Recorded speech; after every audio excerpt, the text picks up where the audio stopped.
So it's I was stabbed yesterday. Somebody stabbed me yesterday, and that somebody was me. But if we're gonna be honest, it was the avocado that stabbed me. Yeah. So J-Dub. I cut my finger, and when I filmed this video, it was 18 hours later. So it had kind of dried up, and I had used these things called steri strips, which basically can kind of replace stitches. Not all the time, though. Don't 100% quote me on that, but a doctor did tell me to go get these steri strips because I was too late to get stitches. I explained it all in this video, and I just wanted to let you guys know that it's been 18 hours since I cut my finger. But I will show you pictures of what my finger looked like when it was badly cut. Warning.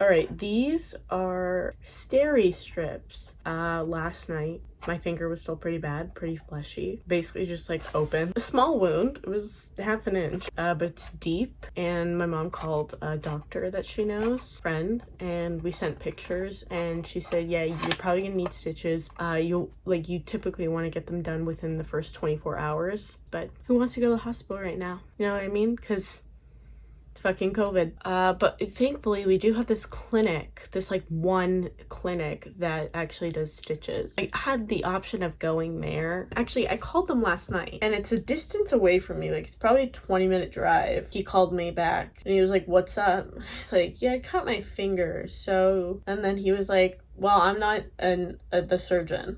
I was like, okay. He's like, he leaves in 5 minutes. I'm like, all right. So why are you even taking my call? And he's like, can you get here in 5 minutes? I'm like, it will take me 5 minutes to get my car started from now. Like, even if I lived 5 minutes away, I wouldn't be there in 5 minutes. You can do this as well. She said, you're still gonna have a nasty scar when you use these, but these are pretty much like stitches, and apparently I have to keep them on for a long time. My wound is pretty much closed up. The middle part is like actually my flesh. It just has come together a little bit. Right now, the way it works is it's supposed to be like stitches, but this is what they look like. We cut them. This is like the full size. It's a bigger size. They come in 3 different sizes. You can put them all together. There's like 3 strips on here. I do it one at a time, and I'm actually gonna cut this. I'm gonna make them pretty small just because it is a small cut. So what you do is you pinch your wound. It was really open yesterday. I just like pinched it, like I pinched it together. Okay, I am going to clean this first, like wash it with soap and water and dry it, and then I have to put these on, and I guess I have to keep them on for a while because I don't want this to get infected. That's the main reason why I was supposed to get stitches, was so the cut wouldn't get infected. I sent a picture to one of my friends, and he was like, you're gonna need to get your arm cut off if you don't get stitches. Like, it's gonna infect your entire hand. I'm like, oh shit. I'm gonna go wash it now, and then we can put on my stitches together. Alright, I'm back. My hand's wet. I have to try and close this up. It's gonna be such an ugly scar, but that's what I wanted. I also didn't want to get stitches because I'm like, I kind of want a cool scar. So I'm just going to put some polysporin.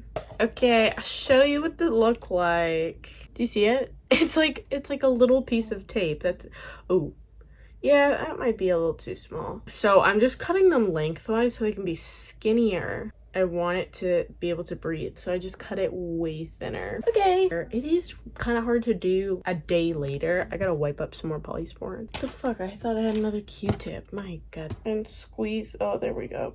That's it. It's gonna be an ugly ass scar though. That works though. Ew. I have a little fleshy part, like, it's like peeking out. I want some air. Give me the oxygen. Ew, looks kind of gross. Also, it's hard to like get the flesh back in there.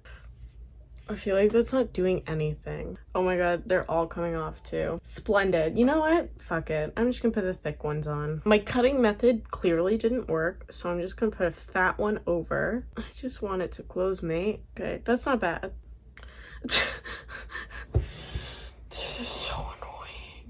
I don't know how much I can really close it up at this point. It's just like not staying. It's like an awkward position on my finger, but this is what it looks like. This is literally coming off. Hello. Stop it. Awesome. I'm just gonna sit here and leave it for a second because I just feel like it needs to stick down. So I'm not gonna move my finger. And I'll tell you guys the story. The way I position it, this is why I'm fussing so much about it, because the way I position it is going to be like the way it heals. So right now it's like this, but I'm trying to close the major section. Anyway, so I'll tell you what happened. I was cutting an avocado. Not really cutting it. I was just getting the pit out. And listen, I've heard it so many times before. I know a lot of people, when they cut avocados, they fucking cut themselves, okay? Avocados and bagels is what my mom said, and I know that, okay? That's why instead of cutting an avocado like this, like trying to get the seed out or the pit out, you know, a lot of people go like this with their knife. They whack it. Yeah, well, I know that cuts a lot of hand. So what do? I was like, I've been doing this. I take the pointy end of the knife and I go like this. Well, I go like this. Okay, so I'm holding it. It's like right about here. And you would think I would cut this part of my hand, right? No. So I'm going like this, and typically the pointy end of the knife goes straight in. But this knife was shaped like this. I'm gonna draw you a picture, or I'll just show you what the fucking knife looks like. That's what it was shaped like.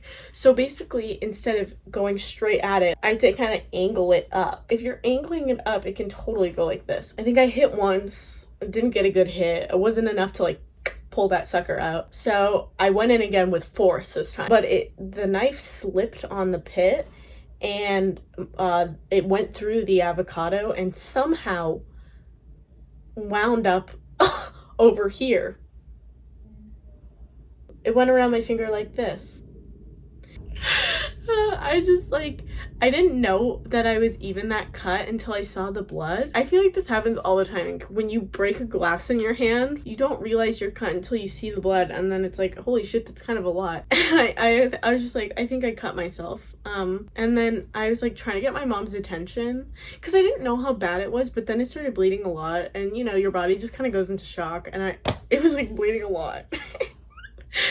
And she was like, go to the sink, and I'm like, obviously an idiot about it. Like, I'm so slow. I feel like in any crises, my brain slows down by about 100% and I cannot function. And so it's not that I was like freaking out. I think it was just like my brain takes so long to process information. I just like don't know what I'm doing. I don't know how to explain it, but it was a lot of blood, and I'm by the sink and I'm washing it out. And my dog starts licking the blood on the floor, and I was really upset.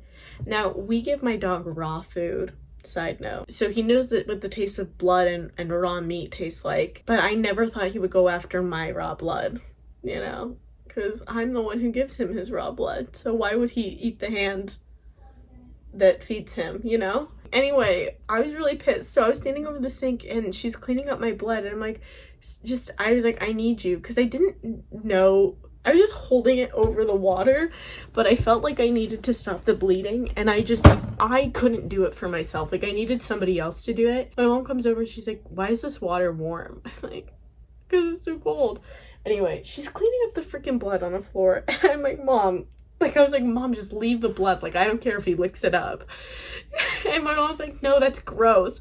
So I'm bleeding out into the sink. Obviously, the water's washing it. And I mean, that's what you're supposed to do, right? I didn't even put soap on it, like, because I was just stupid, right? So I didn't really know what I was doing. I've actually had this happen to my finger before. Here's a side story. Over here, I cut these two fingers, and I was actually going to get stitches for these as well. I was doing a play, and we got this vase from the art room. We actually stole it from the art room.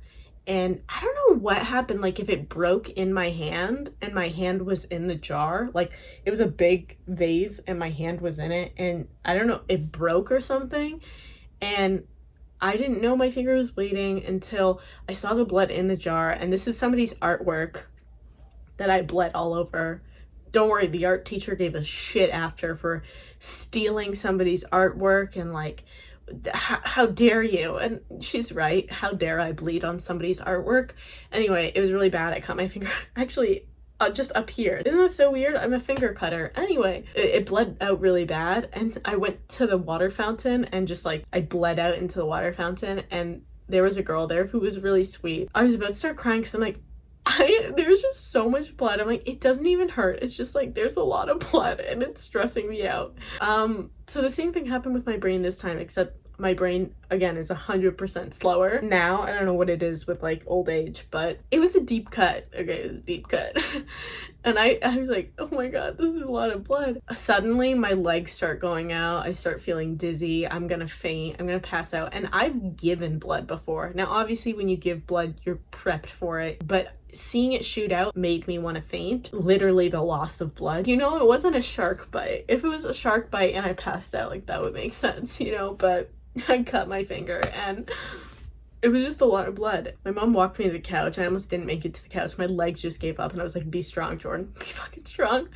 And I sat on the couch and I was like, shit, it's getting really hot. Because if anybody's fainted before, when you're about to faint, like you get really fucking hot and your head gets lightheaded. It's a specific type of sweat and heat that you feel when you're about to faint or pass out. And I was like, shit, like I'm getting so hot and I couldn't even stay up. And I laid on the couch there. And my mom's holding it, a lot of blood. They bandaged me up. And then I took that video about an hour later and yeah, it looked pretty gross. To be honest, none of this hurt. The only time it slightly hurt was when I was running it underwater, but that's because the water was too cold. I think it's just like your body goes into shock. Yeah, so that was about it. That's my story. And sure, I could have like gone to get stitches earlier in the day, but I am just sort of terrified of stitches. Like, I don't want somebody sewing up my fucking body.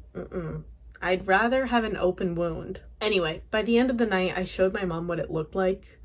I was like, can I shower with this or like should I cover it up? She's like, show me, and she's like, ooh, no, I can see flesh still, so we should call a doctor. And good thing we know a doctor. And that's the story. So that's the story of my hand. Just really great. I think scars are cool. They're not nice looking, you know. I can't be a hand model with this for sure. That's my story. I'm gonna go now. That's it. All right, goodbye.